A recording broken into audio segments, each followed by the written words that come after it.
Welcome back to the Ultimate Dad's Garage. We are going to continue on this S10 drag truck project. We're trying to keep full steam and full momentum, and we're going to dive into the braking system. And I'm going to show you the upgrades that we're doing on this rig.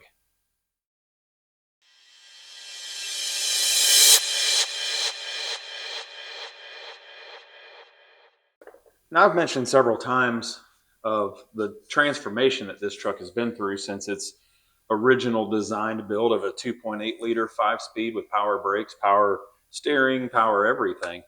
And converting this into a drag truck, a lot of that stuff's got to go due to weight, space, and everything in between. Now, we went ahead and removed everything power steering related, and we converted this over to manual steering. So it's not power steering anymore. And we also took brake booster, all that stuff out, and we bought the retro kit. I don't remember exactly who the manufacturer was. I got this retrofit from somewhere online, but I've had the kit for probably about 3.5 to 4 years. So I don't really remember where I got it from, but it was a really easy install, and I'll give them that for it. But we did convert this over to manual brakes. Now, in the other videos that I had when I was going through some of the rear end upgrade suspension, you remember we put a Ford 88 Explorer rear end in this out of a 97, I believe, 97 Ford Explorer. But that rear end came with disc brakes, where this truck originally had drum brakes on the 7.5-inch S10 rear end. So we have disc brakes now on the front. We have disc brakes now on the back. Now this master cylinder, again, I don't honestly remember exactly what I sourced it from to make it work on this truck, but I do remember that this is a 7/8 bore piston, so it's a lot larger bore than the original one.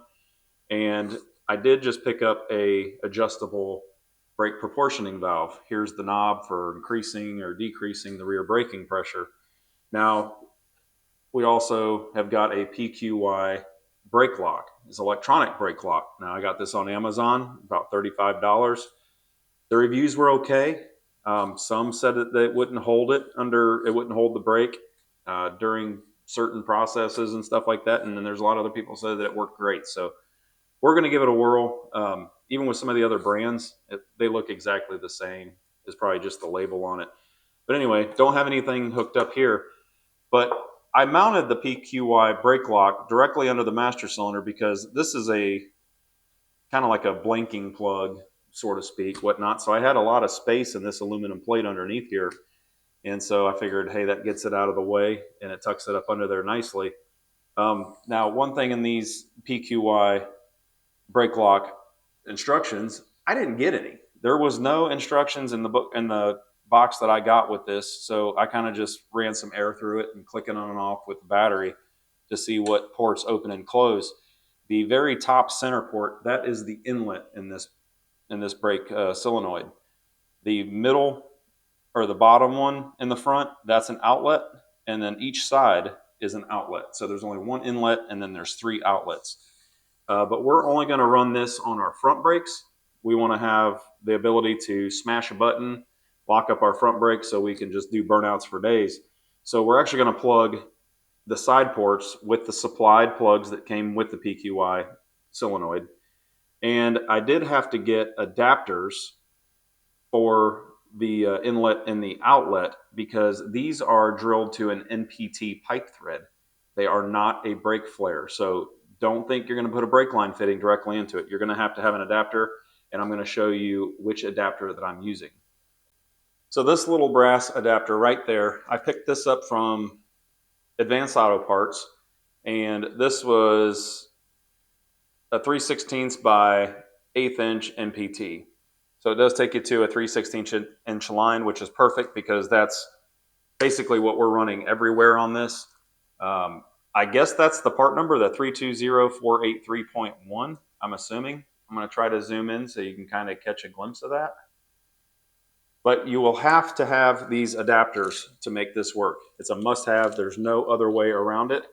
And but for today, or this evening, so to speak, I'm going to show you the tools that I'm using for flaring these lines and the fitting kit that I have to just make this whole process go easier. Brake lines are dreaded by a lot of people.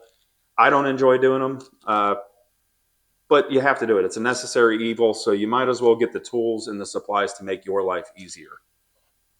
Now, when you're going to tackle these projects, if you don't have a lot of reusable brake lines, let's say hypothetically this is an old classic vintage car that the brake lines are rotted, you can pick up these kits very easily. Now, this comes with I believe it was around a 20-foot coil of 3/16 brake line. Now, this is thicker wall brake line, and it's very easy to move and bend without risks of kinks. This is the Sur brand. You can see that. And so far, I've been really impressed with this kit. They give you a very nice box of different fittings. And they have a nice chart here that shows you 3/8, ½ inch, and it even gets down into some metric stuff. You can probably see it better there. It gets you down into the metric stuff with also just some unions and just kind of some deep fittings. Sometimes it's necessary to have these extended thread nuts. So it's a really nice kit, and it will definitely get you through your project. That is a need. Comes with a sticker. That's always a plus. Now on this S10, I was really lucky that, see this coil stuff? This goes over brake lines too. I saved all that stuff off of the original S10 lines because this stuff can come in really handy when you're having to hand bend in certain areas. You place this around the line and you can bend it and reducing even further your chances of kinking the brake line. It's just worth having around. And then of course the T from the S10 and a lot of the old fittings were still in really good shape, so we can clean those up and reuse on them, save some money. So this is the brake flaring tool that I use. This is made by Vever, however you want to pronounce it. They were pretty expensive when they first came out there, but they're very reasonable now.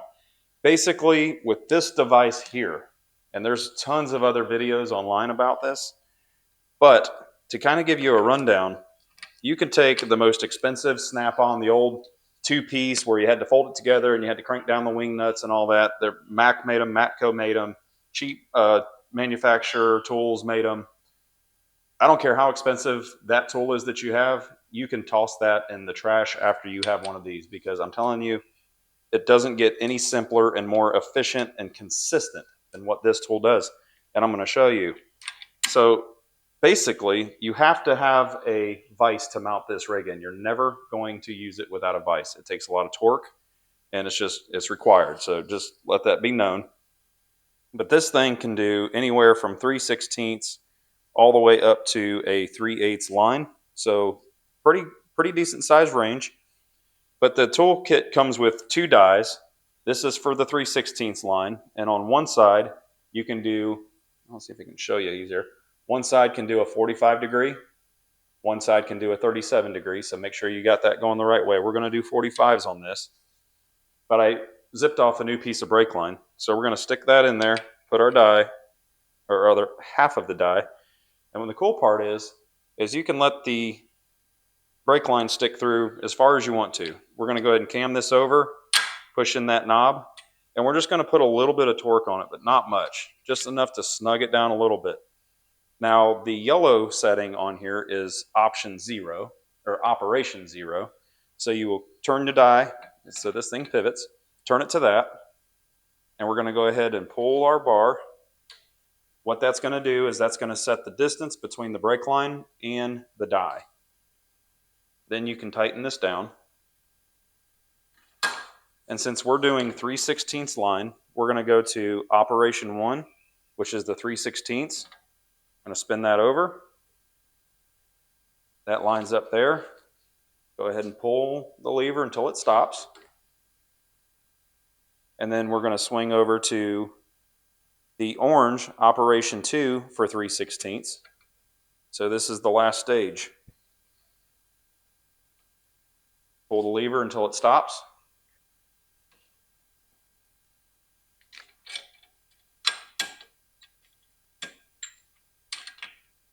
Sometimes it sticks in the die a little bit, but not much. And just like that, Bob's your uncle. Is he going to focus? Come on, focus. But you have an absolute perfect flare. What's important is you have a perfect, consistent flare each and every time.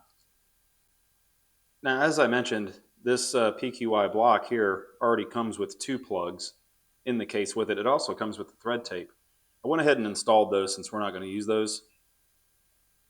And we're going to go ahead, we wrapped, of course, our adapter plugs, or adapter fittings, we wrapped those in thread tape as well, since they are MPT.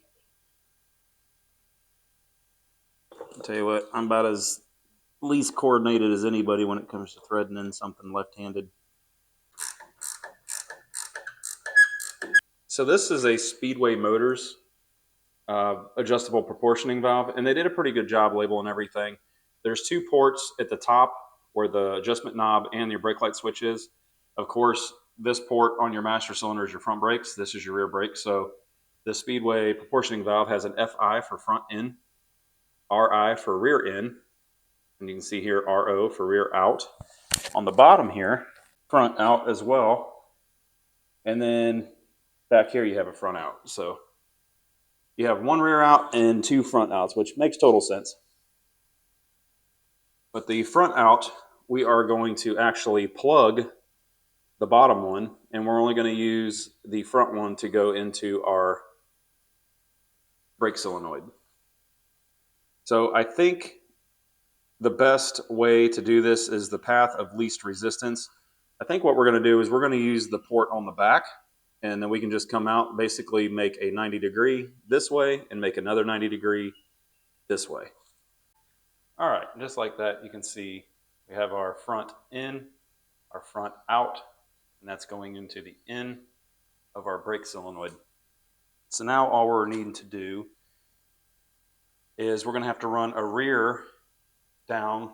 We're probably going to come out, down, over this way. We're going to kind of hug the firewall, and then we're going to put a few coils in it, and that's what is going to get tied into that union that goes to the back of the truck, which I was able to reuse the factory S10 brake line that runs from the front all the way to the back. That brake line was in amazing shape, so we're going to reuse on that. And we do have all new rubber flex lines we're going to put on this thing as well. So not a whole lot of secrets involved in trying to get this measurement. I have two threaded holes on the frame. I know you can't see them down in here, but right down in here, just beyond the firewall, is where the union ties in for the rear brakes. And I'm going to want to use this threaded hole for a clamp to hold this all solid. So I'm just going to go ahead and measure just rudimentary tape measure that's 10 sizes too big. I'm going to measure that out. And that's going to be about 4 inches until we get our 90 degree to start coming up.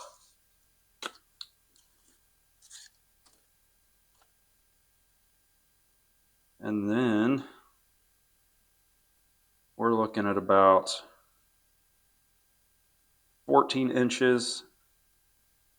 So 15, 16, 17 inches.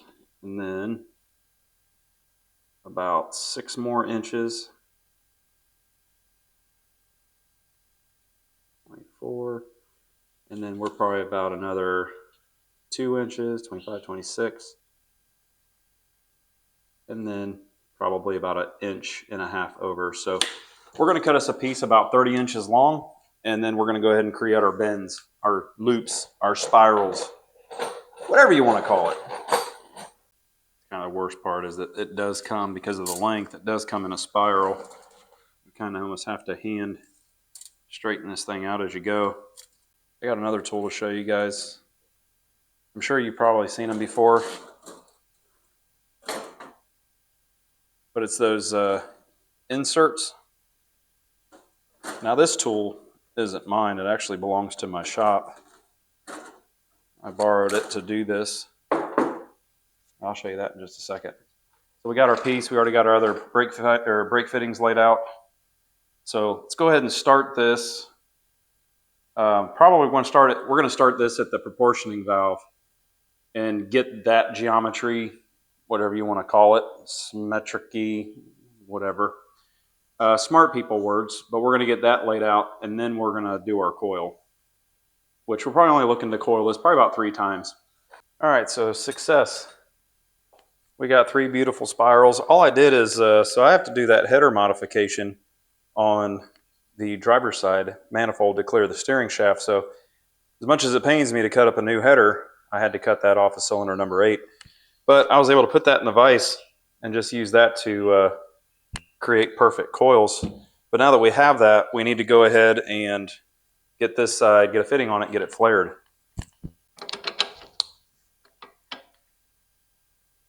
We can go ahead and show that line all the way in there.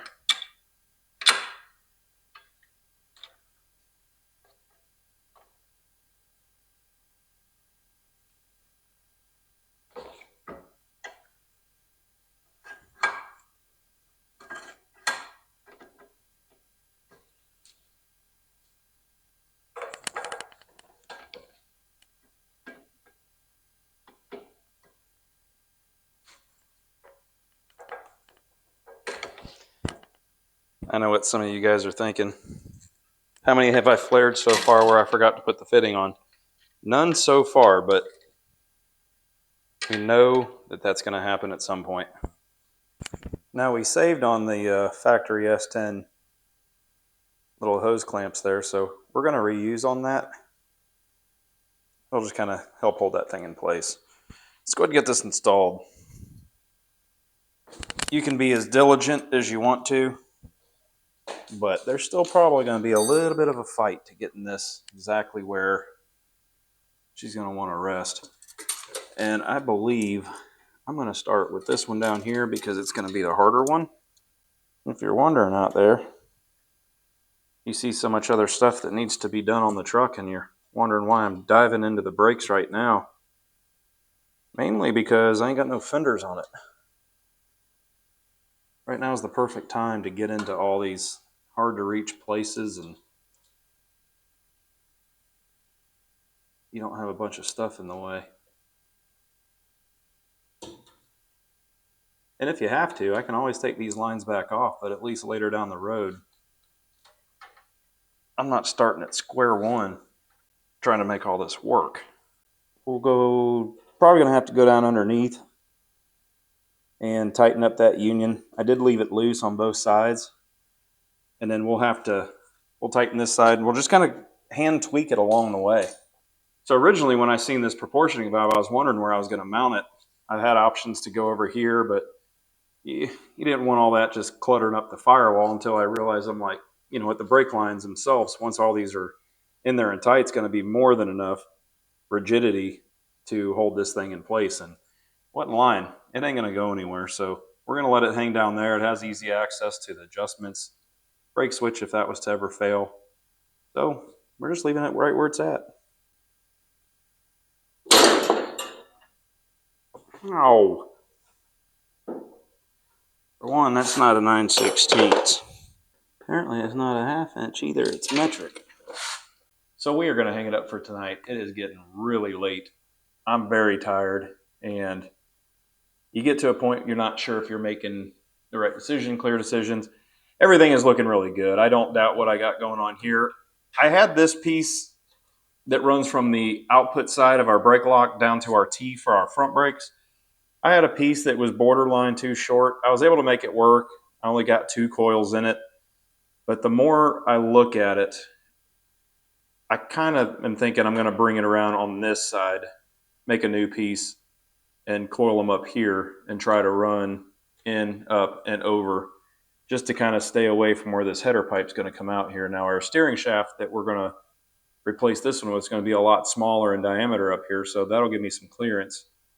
And I am going to wrap the headers with some header tape to try to keep the heat down, but I still don't want to have any issues with this brake line here getting too hot.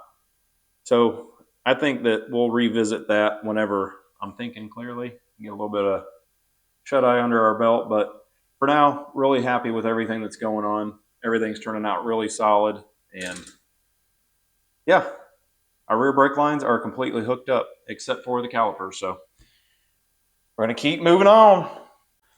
All right, well, a little time has went by due to me having to do some work travel and just getting tied up with a bunch of different things. So I haven't really had a lot of time to spend on this truck recently. And I'm not going to show you like every single line bend and just completely bore you out with these brakes. But now that we're going to fast forward a couple weeks, let me show you what we've got done since the last clip of whenever I said I'm going to hang it up.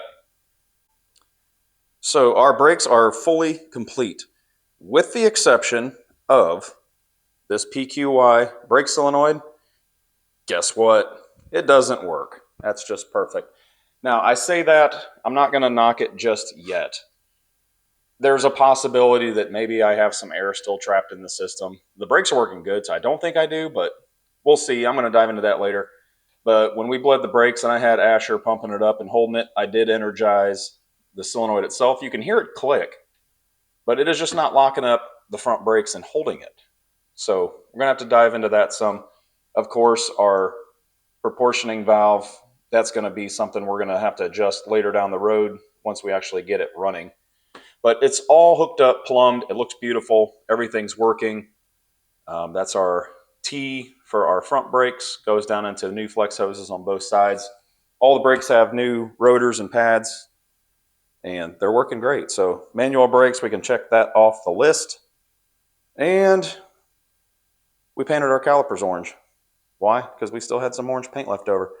Now, some cool things that I've picked up in the meantime is some seats for the inside of this truck.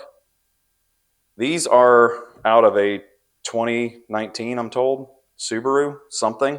I don't know what Subaru, but they're very comfortable. They're going to clean up good. But I do need to build the seat frames to fully mount these things. They're kind of just sitting in here right now to, climb in here at 11, 12 o'clock at night and act like you're driving and make race car sounds when nobody's looking. Also, the B&M Mega Shifter. Originally, I thought I was going to have to build a platform to raise that up. But sitting in here, it's just sitting on the tunnel. It's at the perfect height. So that's great. We're going to get that mounted. And once all this framing and stuff is done, we can start planning on putting some carpet in this truck and, getting stuff like that done. Now, we did, when it comes to more fab work, I definitely have the assumption that the fuel cell is going to sit in the middle of the truck in the back, and the sump of the fuel cell is going to hang down underneath the bed, most likely somewhere here in the middle. So what I did is I went ahead and I built a frame, basically just built a bracket for my Aeromotive A1000 fuel pump. Now, I'm probably going to run my fuel lines up the passenger side, and the pump is got a little weight to it. Not that we're that strict about weight displacement, but we do want to kind of shift some stuff over to the right side as much as we can. We'll have the battery sitting back here as well. But that bracket came out really nice. Now, I'm being overly cautious. I don't think we're going to have any flex in this truck, especially back here. But if we did, I went ahead and I ISO mounted this pump with little rubber ISO mounts just so there's a little bit of give there. Now, this thing is extremely solid, and I'm not worried at all about it falling off. But in that event, pump can stay safe, and that aluminum housing doesn't take the brunt of any kind of twisting or anything. So that's kind of exciting to get that hooked up. Of course, our fuel cell will come down through the inlet, through the outlet, through a filter, all the way up to the front and return. You know the deal. So we're excited about all of that. So what is left on our tedious stuff that we really have to work on right now? We have got our new steering shaft in this rig that has the smaller diameter. It's made for like the Blackheart headers and stuff like that to give you a little bit more clearance on your headers, but it's still not near enough to clear these forward-facing turbo headers. So we are going to have to, let me take you in here. I'd already cut the backside of number 8 off just so we could mount our steering shaft, but we're going to have to make some incisions here, rotate the pipe, weld it back together, and basically make a loop around the steering shaft back up to our number 8 header exhaust outlet. So that's going to be a little time consuming, but it is necessary. And I'm going to have to locate another core support so we can start rigging up the way our radiator is going to set in it, and we can start fitting our turbos on these manifolds and start working on some clearance issues that we're going to have there. So we have a lot to do, and we're going to keep pounding on this thing until we can finally maybe hear this thing run here real soon. So we want to thank you for watching, and we will see you on the next video.